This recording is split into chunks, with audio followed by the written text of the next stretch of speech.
Isang araw lang matapos ideklara ang pagbabawal o tinatawag na total ban sa pagpapadala ng mga OFW papuntang bansang Qatar. Inalis dyan ngayon hapon, mga kapuso, ng Department of Labor and Employment.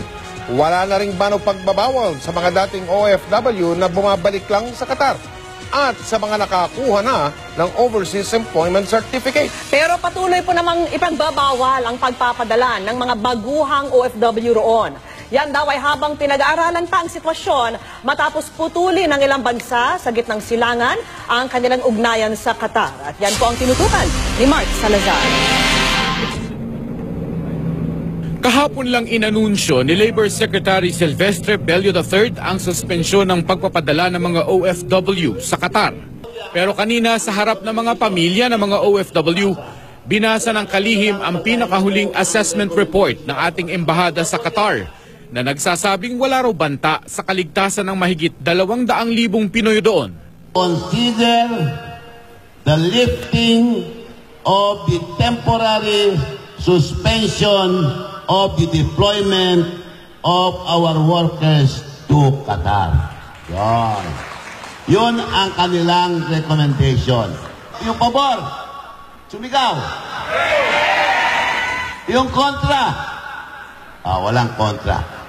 Ang punot dulo ng sitwasyon ay ang pagputol ng Saudi Arabia, Egypt, United Arab Emirates, Bahrain, Yemen, Libya at Maldives ng kanilang ugnayan sa Qatar dahil sa pagsuporta raw nito sa terorismo at sa Iran. Itinanggi ito ng gobyerno ng Qatar. Pinabulaanan din ng Qatar ang ulat na nananawagan daw ang kanilang emir sa mga Arab state na makipagmabutihan na sa Iran. Hindi rin daw totoo na binatikos ng kanilang emir ang mga leader ng Arab states. Sabi ng Qatar na hack ang website ng kanilang news agency na naglabas ng ulat. Pero hindi tinanggap ng Saudi Arabia at iba pang bansa ang mga paliwanag na ito. Sa ngayon, tumutulong na ang FBI ng Amerika sa investigasyon sa umano'y hacking. May ulat na ilang US investigator ang naniniwalang Russia ang nasa likod umano ng panghahak at naglabas ng anilay fake news. Nag-aalala mga pamilya rito na mga nasa Qatar dahil sa mga nababalitaan. Pero iba naman daw ang kwento ng mga kaanak nilang naroon. Nung nakausap ko na siya kagabi, parang naibsan na yung ko, yung feelings ko ba na wala naman kami nararamdamang problema sa ngayon. Kung pauwiin sila, di uuwi na lang muna po siya kung para safe po ang kanyang kalagayan. Maliban sa asawa ni Amor na naapektuhan na raw ng pag-panic buying sa Qatar. Sabi ko, kami sa yung pagkain mo, may pagkain ka ba?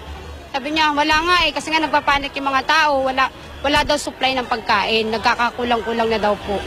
Si Nick Fred naman, kinamusta ang nanay niyang teacher doon na nagsabing wala namang dahilan para mag-alala ang mga nasa Pilipinas. Ay okay naman, safe naman kami dito.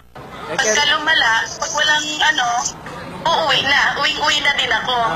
Kailan ka papadala? Mark Salazar, nakatutok, 24 oras.